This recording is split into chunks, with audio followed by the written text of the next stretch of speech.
Welcome to Word Wrenching. Today we're going to be doing a fuel system install on the Cobra here. I've already done a little bit of it. I did part of it yesterday when I was doing the serpentine system, but now we have a nice camera, so we'll be able to do a pretty good video, hopefully, on doing a new hardline, some fuel filters, and what we're looking for is a clog in the tank or clog in the line. This system's been, it's sat for a long time.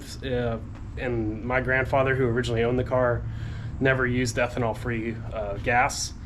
So I think what happened is, as I started using ethanol-free and driving the vehicle and everything and shaking the tank up, I think it broke a lot of that varnish up and it's clogged the lines.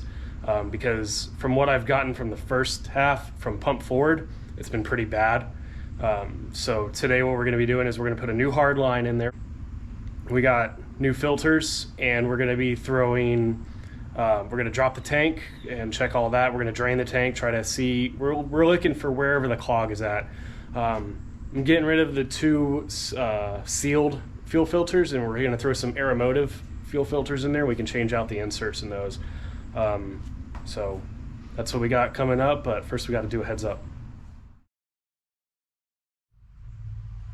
So one of the things I did yesterday, I wish I could have shown you, but I didn't have a quality video camera at the time, was we got this right here. Used to just be a regular line to a standard sealed fuel filter, and then we ran the line back into the carb. So what I did is we got the line to the automotive here, and then it goes to our fuel pressure gauge here, and then into the carb. So now, two things that I like about this new setup is, one, we can change out the canister for the fuel filter. So whenever that's clogged or just needs to be changed, we're good to go. We can just change it right or out. And now we have a fuel pressure gauge. So while the car is running, I can tell what the fuel pressure is. And that's just something I wanted to have because I was having issues with it not having enough fuel pressure, running out of gas. So instead of having to get the pressure gauge out, plumb in all the lines and figure everything out, I can just read it right here, ready to go. So that's one of those things. What we're going to do now today is we're going to run some hardline from the fuel pump in the trunk area up here, and then it's going to come straight up through here. So before it had a rubber hose line that went down to meet the hard line, so now we're just going to run the hard line all the way up to. All right, let's get under here and see if we can't figure out what the hell we're doing.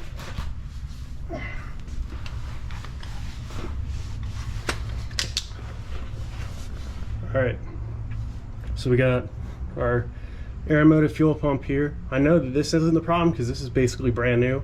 The day I brought home the Cobra, the old fuel pump from like '98 failed, so I bought this automotive style deadhead fuel pump. So I've taken the line out, and that line runs down the frame rail here, and then it goes to about to that bell housing and shoots up to the restrictor.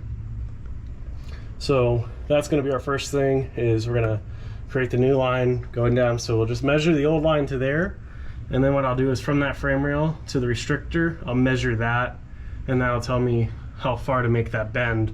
But I'm basically just going to mimic the old line. Once that's done, we'll get over here and we'll start working on from tank back. And this is the tank. It's a pretty large tank. All right, so we've got the new line created here, and we got that end is already been flared with the fitting on it because that's going to be in the engine bay. But I've ran into a slight problem here. So because the new line on this end going into the engine bay is longer, because we don't want to run the rubber hose to the restrictor anymore. Well, fuel pressure regulator, finally figured it out, found the word. We're gonna, we can't fit it, so let's crawl under here and I'll kind of show you what I'm talking about. There.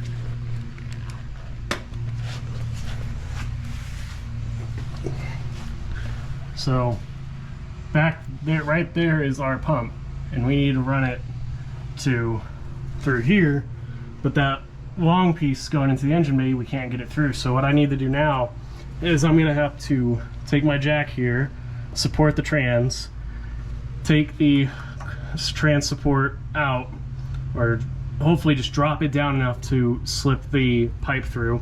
And then also the drive shaft retainer or guard, we need to loosen this area and again pop that through, pipe the pipe through, so that way the line will reach back here and go all the way to the front. So just a slight snag because of the length, but it'll be worth it in the end.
Alright, so now we have the line has been installed.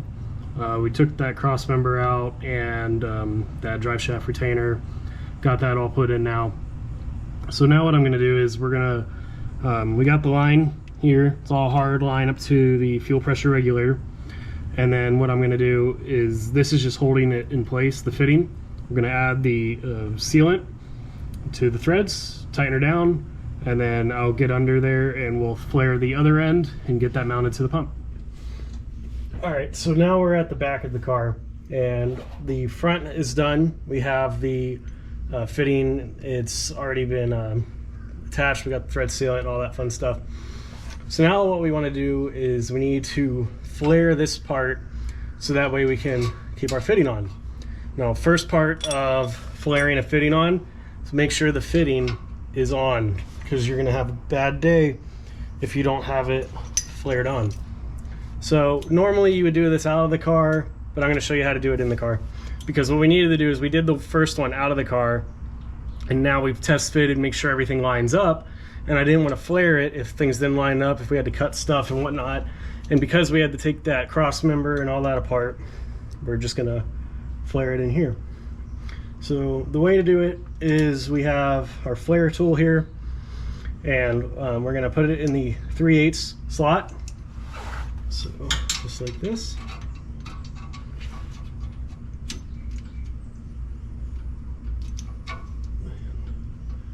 Bring this around, loosen it up. So keep it pretty loose right now, make sure your washer is properly on there.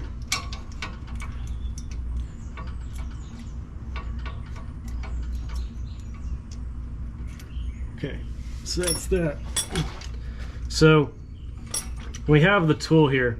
We want to have the end of the pipe just a tad out, sticking out. So I'm going to say 1/4 of an inch. That should be good.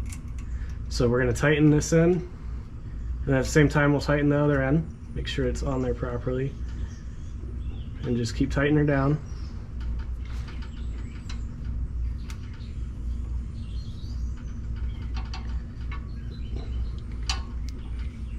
Okay, make sure that's it.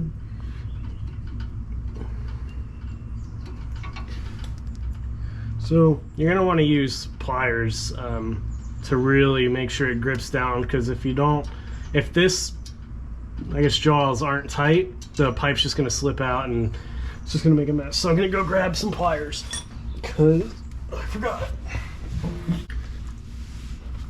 All right, we got our pliers now. And we're just going to tighten her down. It's a lot different upside down.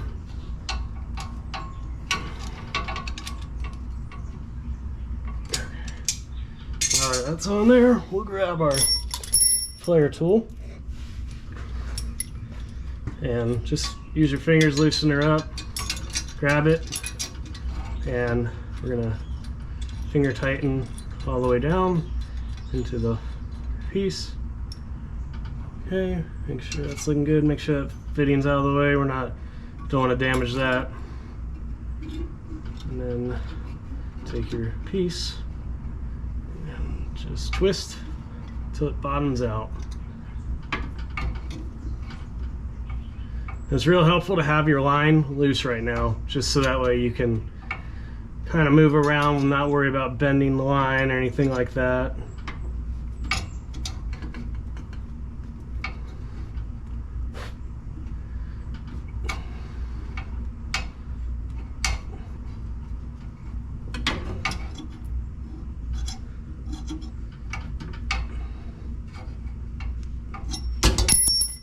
Yeah, that's great.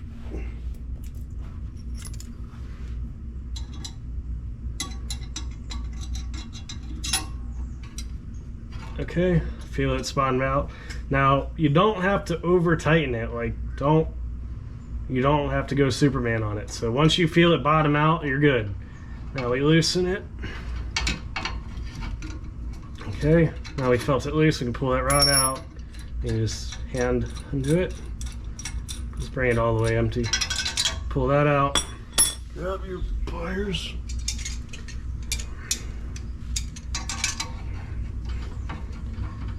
And then loosen it.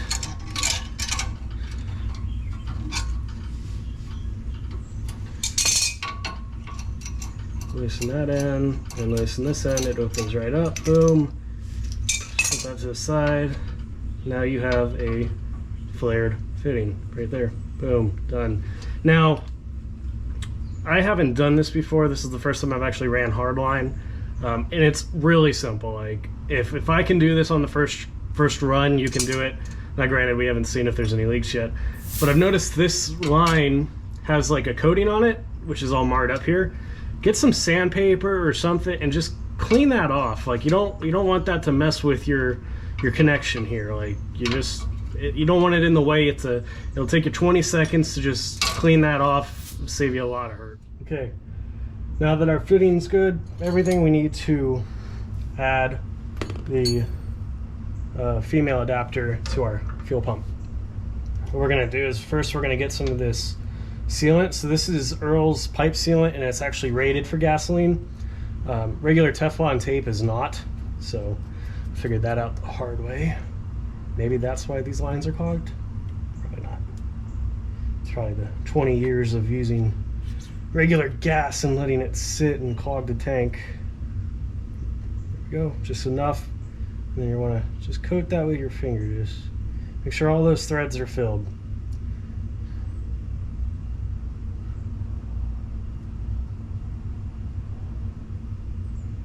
You do not want to have a leak because you didn't fill up your threads enough.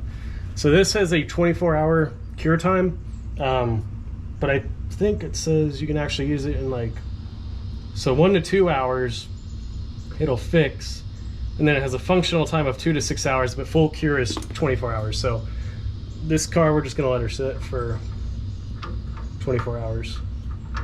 Get all this done. So we're right on in. Now again, don't over tighten it. I have that problem where I tend to over tighten stuff and then I have a massive issue because I just broke something. Just get it in there. You don't have to destroy the world.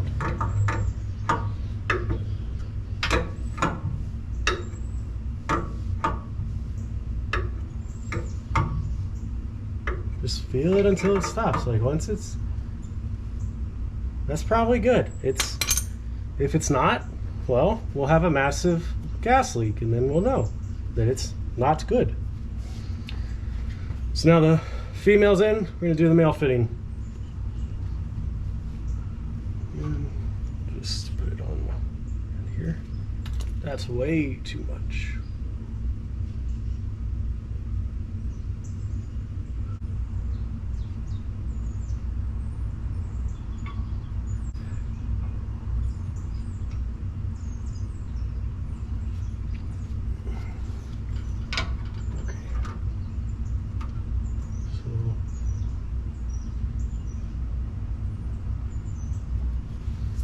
Okay, I think that's on. Probably not.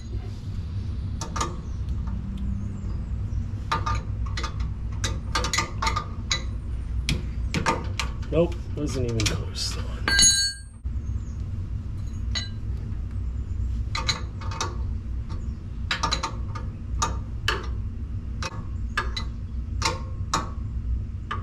Alright, once you start to feel resistance, grab your female fitting wrench just to hold it, because we want to tighten her down. And okay, that's good. That's just enough. We don't want to break it. I've done that too many times in my life. All right, that's plenty of sealant. That'll keep the Titanic from going down. I'm gonna get these lines buttoned up with the holders, and then we'll start working from the pump back.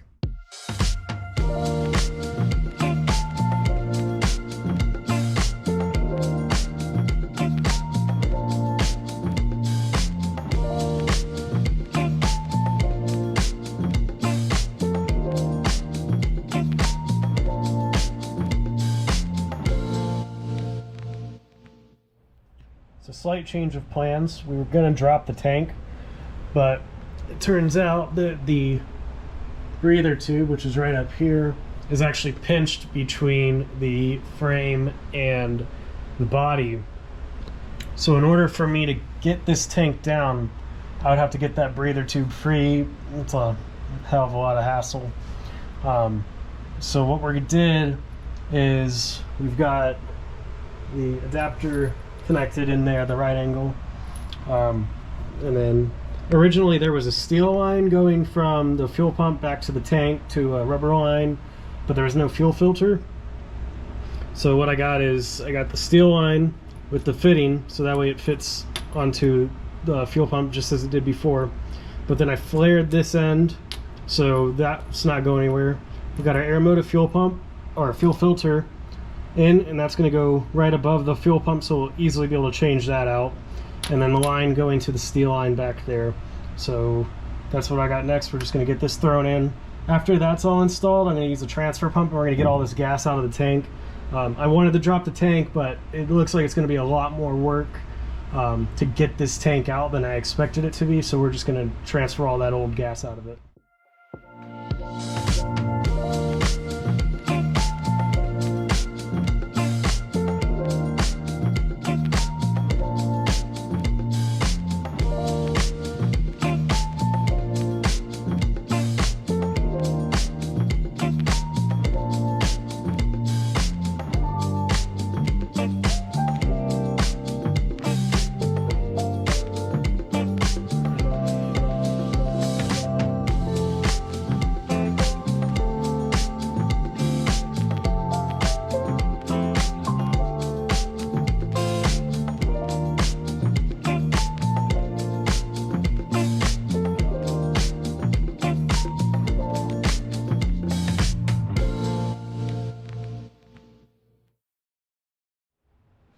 Alright, so now we got all this hooked up.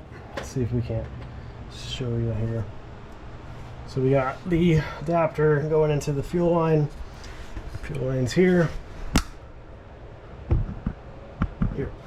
And then that runs here and then connects right in here. And we got a zip tie right here. So it's holding fuel, it holds the line and everything away from anything crazy from hitting it, so it's all nice and secured. So we're just gonna let all the fittings dry from the day. Next step is going to empty out this tank with a transfer pump.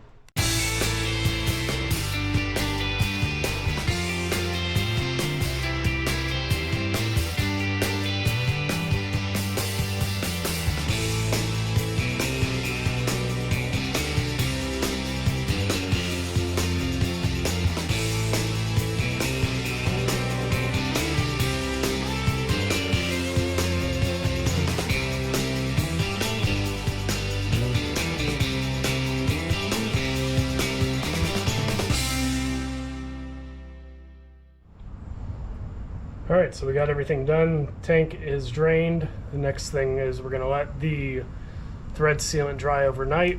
Power steering's done, that's nice and bled. So tomorrow what we'll do is we'll put some fresh gas in it, and then we'll turn on the turn on the fuel pump, and we'll see how many leaks we got, if any. Hopefully we don't have any, but that'll do it for today. All right, so it's the next day. Now we're gonna throw a battery in it, turn on the fuel pump, pressurize the system. Let's kind of see if we have any leaks. All right, we got battery hooked up, so let's see how many leaks we get.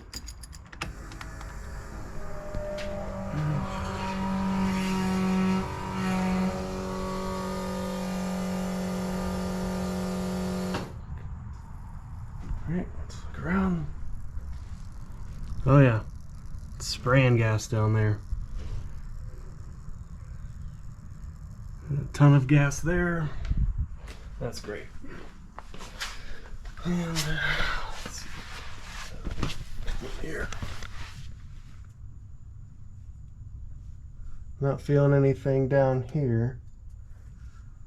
So it looks like our only leak so far is up there at the fuel pressure regulator. Alright, so a little update here. Been running some problems with the fuel pressure regulator. Would not stop leaking. So right here at this fitting, no matter what I did, I could not get this thing to stop leaking. So what I ended up doing is I took the fitting off. If I can find it, here we go. What we had is, if you can see in there, there's a little piece of debris from that hose that has like that coating on it. So that was obviously not helping our situation here. So I put a totally different fitting on, brand new. And then we have the fitting here. I cleaned up the threads, cleaned off the pipe itself. And then for about 30 minutes, I've been battling the slowest leak ever.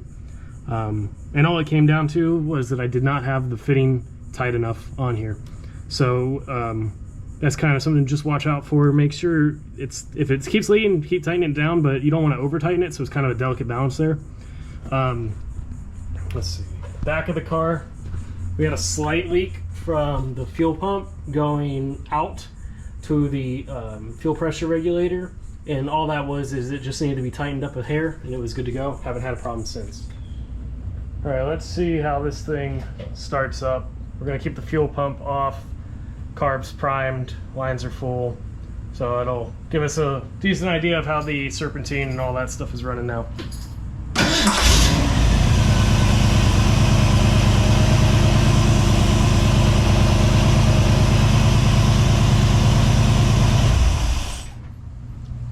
Just fired right up, no issues at all. Next step, I'm going to let all the new sealant dry, get that cure before we really run it under continuous pressure. Also, I want to come back later and check for more fuel leaks, see if we have anything going on there. We'll hook up a vacuum gauge to the carb because we have bigger jets in it now. We've blocked the power valve, so that needs to be retuned. So we'll put a vacuum gauge there and get that taken care of, but everything else seems to be going great so far. All right, so we got her running, fuel pump or carburetor's all ready to go. It's about a week later now. We're letting her heat up, get up to temperature.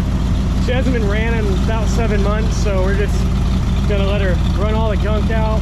What I'm looking for here is I'm looking for fuel leaks, and I'm watching this fuel pressure gauge. I want it to stay around 6, so maybe that's where our issue came earlier, is we just don't have enough fuel pressure consistent. So if I maintain that, we're gonna adjust the fuel pressure regulator to get it to 6, and then we'll be able to do a test drive up and down the street here. All right, so we took it out, ran it, we got the gauge adjusted, and now we notice that the steel line is leaking again. So I'm tired of fighting this. I'm gonna do what I should have done in the first place, and I should have just brought the fuel line into the modern era. Instead of just going with a steel line, I should have gone with some type of flexible nylon hose. So that's what we'll be doing in the next video. We're going to tear out the steel line that we put in, and I'm going to put in the nylon braided fuel line. That should take care of everything, and then we'll hopefully be on the road. Serpentine system's still running great, temperatures are looking good. The problem is it just keeps leaking right there at that line, and it's honestly, it's probably something I've done wrong, but I'm looking for reliability in this car. I want to be able to just start it up, drive it, and take it to car shows and not have to worry about steel lines leaking all the time. So thanks for watching. That'll do it for Ward Wrenching. Stay tuned for the next video where we take all this part and put in a more high-end steel or a high-end braided line that will get the job done for us and get us back on the road.